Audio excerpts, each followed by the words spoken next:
It's extreme surfing.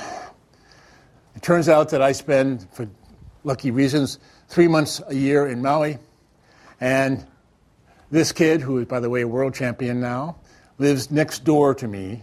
And I've had a chance to observe how basically 5 kids have come together to create a cohort, to engage in incredible fast learning, to reinvent aerial surfing at the extreme edge, and now all become world champions. And Maui, up to now, has never, ever produced a champion in its history. So, interesting question. What happened? If just one kid had done it, and this kid is pretty talented, that would be interesting, but not worth studying.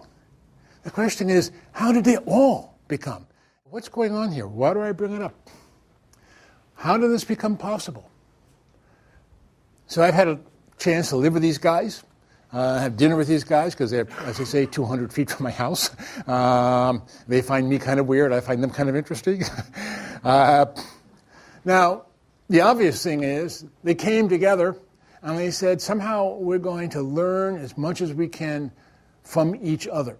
And they formed this amazing ability to critique each other on the fly almost all the time and compete like mad with each other the rest of the time.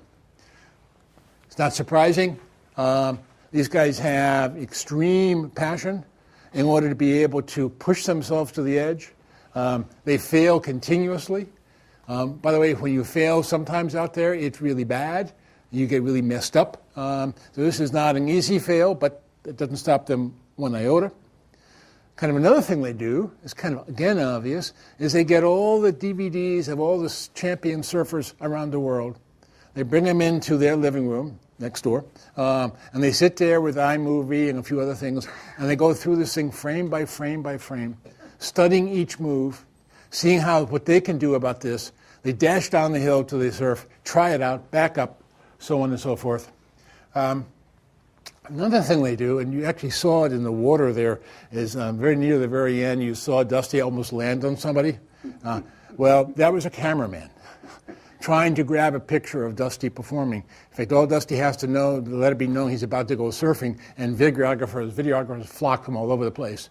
But what they really do is they kind of now, of course, with their own video cameras, and now others, they go out and they practice and capture their own moves, come back, almost like a design studio, by the way, and they critique each other's moves, try to kind of parse them and look at how they can do something better.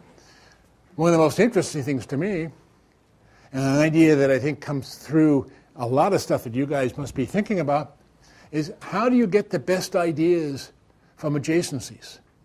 How do you start studying things like it? Well, obvious things like it are skateboarding. In fact, Dusty is a champion, not a champion, but a damn good skateboarder too. So you go out and you study these skateboard moves. And then you see, how do I appropriate a skateboard move over here into what I'm doing over here? It's not just skateboarding. It's actually mountain biking. It's actually motocross. One of the most recent moves that happened is actually Dusty will let the board get way out in front of him. That actually was picked up. It's called the...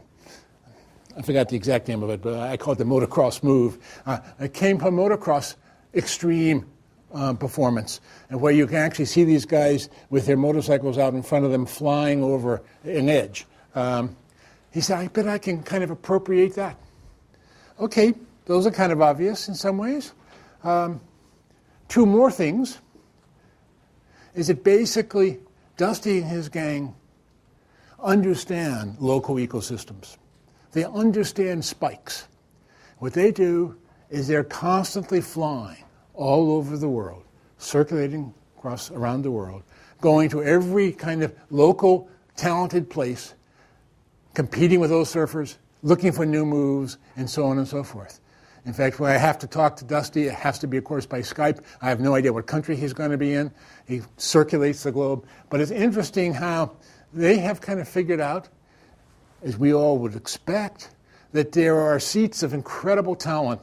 I got to go and visit those things. And then how do I appropriate new ideas? How do I build relationships in those spikes of incredible capability, and what can I learn from them? And then how do you kind of productively interact with folks so that now people come to them to show them things. They don't have to go out. Now, you might say all this is pretty clear. If you actually think about entrepreneurialism, I think any of you would say these aren't necessarily bad strategies to think about yourself. But I think the key to me is somehow, first of all, it's not that they're just passionate about surfing. They're passionate about extreme performance. And that's what pushes them to the edge and to try all kinds of things. But secondly, they have a deep questing disposition. This means anywhere they go, they look for new ideas.